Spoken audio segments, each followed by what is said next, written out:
150 अपराधी, गोली बम की बौछार और पल भर में पूरी दलित बस्ती स्वाहा।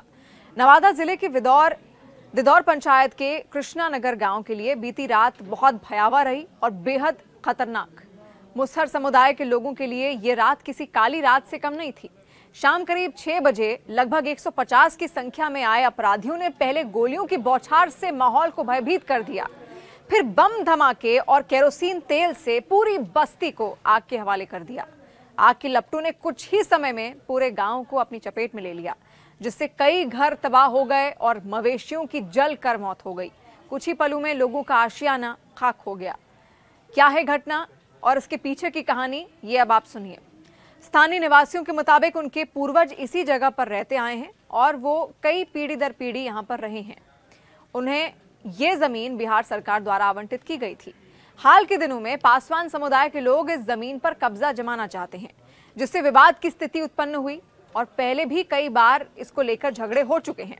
हालांकि प्रशासन को इस बात की जानकारी भी दी गई, लेकिन कोई ठोस कार्रवाई अब तक नहीं हुई थी। जिस बस्ती में आग लगाई गई ये दलित समुदाय की है और जो लगभग 5 एकड़ में फैली हुई है। यहाँ पर 100 से अधिक घर हैं, जिनमें से आधे से ज्यादा घर जलकर अब नष्ट हो चुके हैं। मिट्टी की दीवारें, जाले, चूल्हे समेत कई चीजें पूरी तरह से तबाह हो चुकी हैं। इस त्रासदी के बाद स्थानीय निवासी कारी देवी ये कहती हैं कि उन्हें पहला बच्चा हुआ है। कल उनके बच्चे का छठीहार होने वाला था और इसके लिए उन्होंने कर्ज लेकर तैयारी शुरू की थी, लेकिन इस आपदा से सब कुछ खत्म हो गया। और कारी देवी ने बताया कि बच्चे अगर बचेंगे तो सब कुछ ठीक होता, लेकिन अब वहां पर कुछ भी नहीं बचा है। और 10 साल की प्रीति सरकारी स्कूल में 4ठी कक्षा में पढ़ती हैं। उसने इस भयावह मंजर को अपनी आंखों से देखा। उसने ये बताया कि शाम ढलते ही सभी लोग घर लौट रहे थे, महिलाएं खाना बना रही थी और तभी करीब 150 लोग पैदल आए और गाली गलौज करने लगे।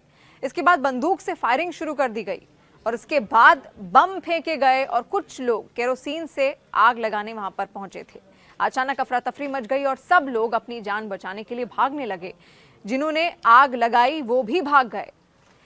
फायर ब्रिगेड की मेहनत से इस आग पर काबू पाया गया और घटना के लगभग 1 घंटे बाद ही पुलिस और फायर ब्रिगेड मौके पर वहां पर पहुंची। कड़ी मशक्कत उनकी ओर से की गई, जिसके बाद अब फिलहाल जितने लोग बच पाए हैं वो सुरक्षित हैं और अगर वो समय पर ना आते तो वहां पर तबाही और भी ज्यादा खतरनाक हो सकती थी।